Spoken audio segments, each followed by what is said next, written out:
Assalamu alaikum. Welcome to the Al Tawbah series. Today's video is about Sunni versus Shia Islam, history, beliefs, and practices.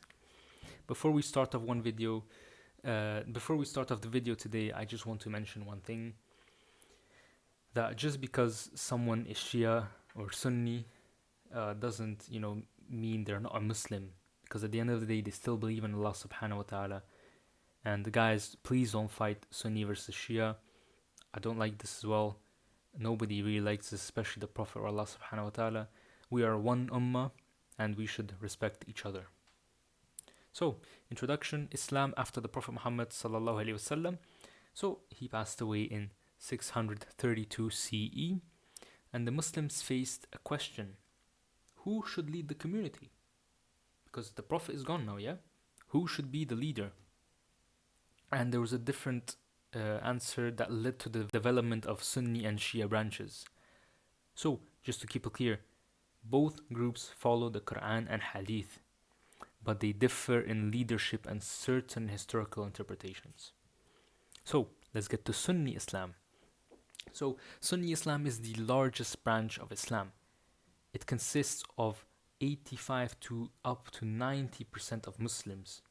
So, if you ever met a Muslim, they're most likely Sunni, but they won't say it. They'll just say, "Oh, I'm Muslim," because they want to try and unite the one ummah together. Because of course, even the Prophet said, "Try not to separate yourself into branches." One ummah. So leadership is based on consensus and selection of a caliph. So the following of four Sunni schools of law are Hanafi, Maliki, Shafi, and Hanbali. So basically, these four schools of law are ways of interpretation and thinking. They still follow the same Quran, the same hadiths, but it's just different ways of viewing them. So, Sunni Islam emphasizes the role of community and scholars in guiding Islamic practice. So, whatever Imam in the masjid, he is kind of, you can go ask him for advice and so on. So, the key historical figure was Abu Bakr. He became the first caliph after the Prophet Muhammad sallallahu alaihi wasallam. So he was the one chosen by votes. But from what I understand, the Ali's side, from what I understand, was not there and they weren't able to vote. And then Aisha radiallahu anha went to their side afterwards and apologized. So Shia Islam is a minority branch consisting of only 10 to 15% of Muslims, mostly in Iran and Iraq, because that's kind of where it's started, I guess. Not started, but it's where it gained the most popularity and all. So, leadership is based on a lineage from the Prophet's family, Ahl al-Bayt. And they believe the first rightful leader was Ali ibn Ali Talib, his cousin and son-in-law of the Prophet. Of course, he wasn't officially voted in as caliph, but they still believe he should have been the caliph, and so they follow him. So it emphasizes imams as spiritual guides with deep knowledge, which imams they should be.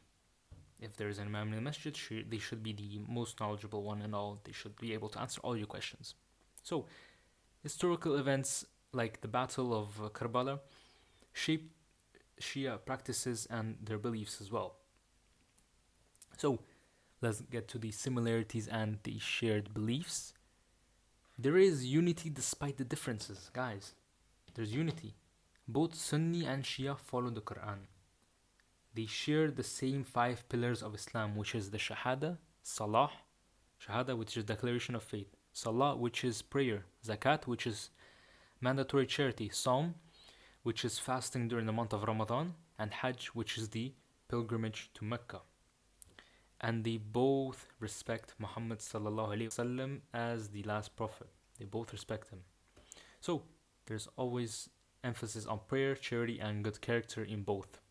The differences are mostly about leadership, historical events, and certain rituals. The key takeaway I want you guys to have from this video is that Sunni and Shia, they reflect different interpretations of history and leadership. So it's kind of like a major interpretation of the whole picture in a way.